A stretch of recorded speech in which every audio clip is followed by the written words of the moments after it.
Today we're going through a book by Hiroyuki Nemoto, Find Your Own Way of Life. This book dives deep into our self-expectations, our views on happiness, and how to learn to treat ourselves better in life. It's filled with practical advice and profound insights, aiming to help you find inner peace and happiness. First, let's talk about people who are hard on themselves. These individuals set extremely high standards for themselves. About 30% to 40% of people in seminars raise their hands, indicating they can relate to this. Japanese people, in particular, often live under the labels of being diligent, earnest, reliable, good person, top student, and perfectionist. However, these high standards often result in a very low sense of self-approval. People who are hard on themselves often fall into the trap of excessive self-expectations. For instance, if they want to say, "I can speak English," they feel they must be able to have fluent daily conversations, score around 800 on the TOEIC test, and be proficient in business English. If they want to claim, "I'm good at cooking," they believe they must achieve Michelin star level cooking. If they want to confidently say, "I'm competent at work," they feel they must win the President's Award 3 times in a row. We are often too strict with ourselves, and those around us are also very strict with themselves. If we slack off a little or show signs of discouragement or depression, someone might say, "You're too easy on yourself."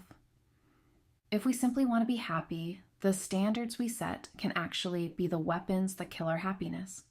Maybe we aren't truly unhappy, we just think we are. Despite having good living conditions, Japanese people generally don't feel very happy. Even with safe, clean tap water, stable jobs, delicious food, and convenient living conditions, there are not many who confidently say, "I'm happy." People who are too hard on themselves are often bound by standards and unwritten rules. They don't realize they've set overly strict standards for themselves and are often very concerned about others' opinions and evaluations, causing them to tread carefully and force themselves to align with others. For example, some believe it's only natural that women in their 30s who are married shouldn't wear miniskirts, and this standard makes them uncomfortable. Pay attention to what you casually say in daily life. Many are standards we've imposed on ourselves. For example, "Isn't it normal to do it in this situation?" "Isn't it natural to do it?" "Isn't this common sense?" In daily life, look for the standards and unwritten rules that unconsciously influence you. Japanese people care a lot about others' opinions and their own reputation. In other words, we fear social perception. When we start using social perception as our action standard, we often worry about how others see us and fear being judged negatively. This mindset causes stress and limitations. Social perception leads us to live a others-oriented lifestyle, focusing more on external evaluations than our own thoughts. Even if we have something we want to do, just thinking about potential criticism from others makes us give up. Even if we intend to take on a challenge, the fear of being criticized or ridiculed if we fail restrains our desire to proceed.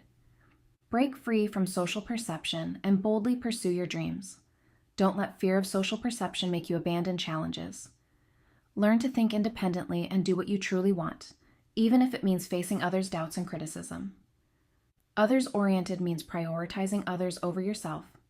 When you want to try something, you care a lot about others' opinions. You avoid actions that might make others dislike or look down on you. You prioritize others' feelings over your own in everything. To maintain your good person image in others' eyes, you do things you don't want to do. Self-oriented means focusing on self-awareness. One should first pay attention to, understand, and accept their own feelings, then consider others' feelings. We should base our actions on our thoughts and values while appropriately considering others' opinions. This way, we can draw clear boundaries between ourselves and others, living more independently. Beliefs are strict standards and rules existing in our subconscious. Our subconscious holds at least thousands of beliefs.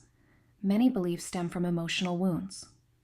Because we felt pain, we wear the armor of beliefs to avoid getting hurt again.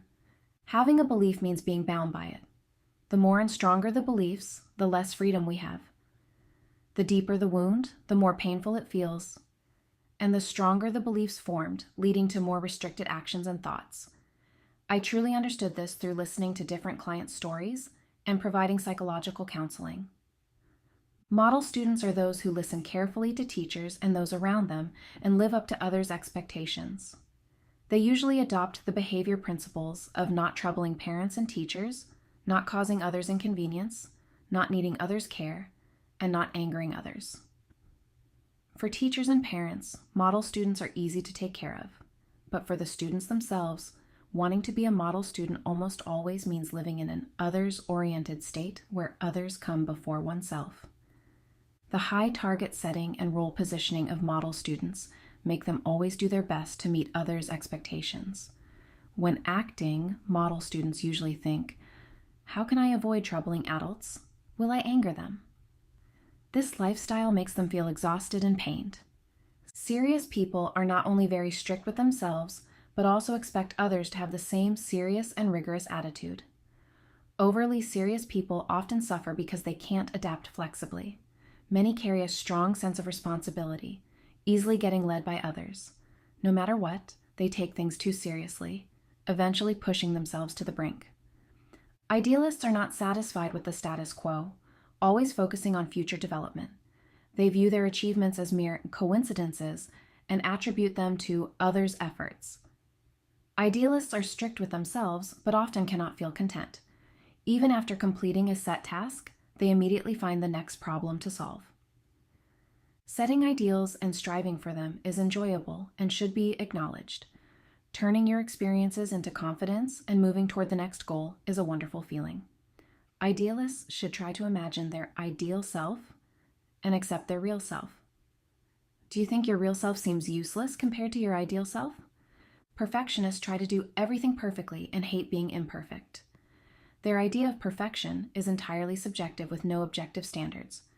Perfectionism can become the last straw that breaks them. As an author, I feel I must write a good book and produce something decent. The author feels more pain than pleasure during writing.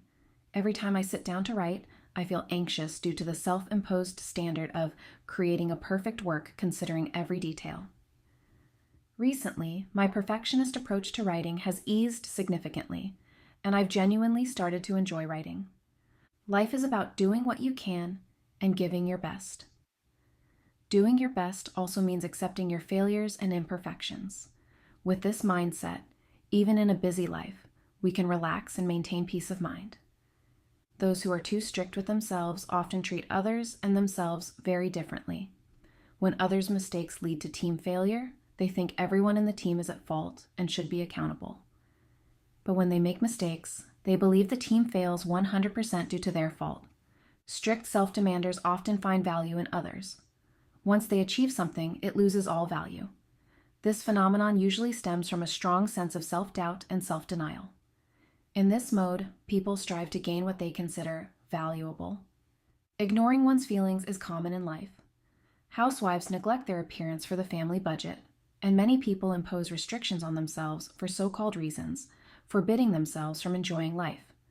People endure dissatisfaction and persist in work. Guilt makes people feel like sinners. As punishment, we imprison ourselves and impose heavy labor on ourselves. If we can't cherish ourselves, who will feel happy? Regarding things we like and dislike, we often fall into a spiral of thoughts. We try to control our emotions with correctness, logic, and common sense. Suppressing emotions makes us expressionless, feeling bored with everything, and unable to understand what joy and fun are. We often ignore our true feelings and constantly think, I should respond this way, or I shouldn't get angry now, making judgments based on these thoughts. This creates mental knots, turning into inner demons, ultimately causing self-harm and suffering. People who are too hard on themselves usually set lofty goals or believe they shouldn't be satisfied with the status quo. Feeling worthless reflects self-blame, a common psychological manifestation of overly strict self-demanders. The belief that you are unworthy of love is worthlessness. List your values, charms, strengths, and talents. Through reflection and others' feedback, we can discover our strengths. Doing something to please others daily, writing a praise diary, and expressing gratitude to those we meet can enhance self-approval. Strict self-demanders often compare themselves with others' strengths to highlight their weaknesses and confirm their uselessness. By consciously shifting to a self-oriented lifestyle, we can overcome self-attacking mental states. Guilt creates the belief, I'm a bad person, so I must be punished. When the object of guilt is clear, write a letter of apology or gratitude. When the cause of guilt is unclear, visit shrines, clasp your hands in prayer, and imagine your soul being purified.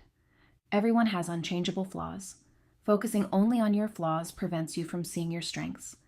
Accepting your original state can help you move out of current anxieties and live a relaxed, free life.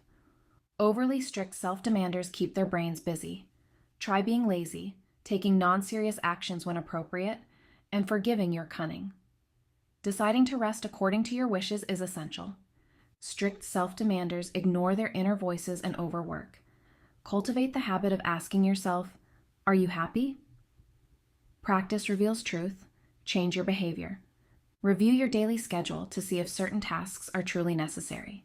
Streamlining your day can create more time than you imagine. For tasks you don't want to do, adjust your mindset to enjoy them.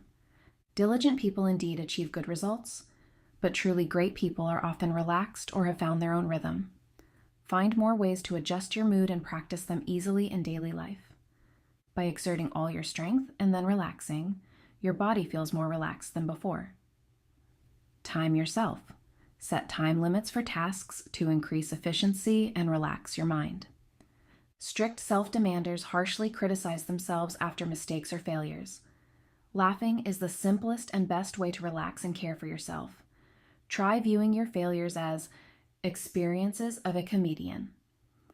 A playful attitude is the secret to enriching daily life. Adding some fun to your desk or workplace can increase enjoyment. A playful attitude creates more mental space.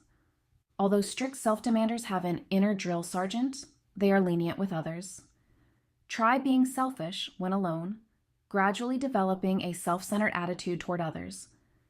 Everyone reacts differently to the same things. The cause of distress should be decided by the person experiencing it. When causing inconvenience to others, sincerely express gratitude, ask for their care, or apologize. Strict self-demanders easily get angry. Anger is part of life energy and should be handled correctly. Release anger by writing letters of resentment. Strict self-demanders who struggle to rely on others often lack the getting help skill.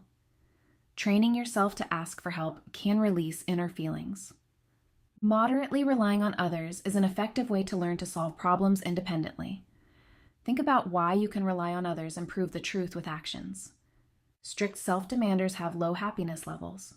They pursue perfection and ideals, constantly pushing themselves. Happiness is a misunderstanding, and we must learn to be foolish and misunderstand. That's all for today. I hope this book brings you some inspiration. Thank you for watching. If you enjoyed this video, don't forget to like and subscribe. See you next time.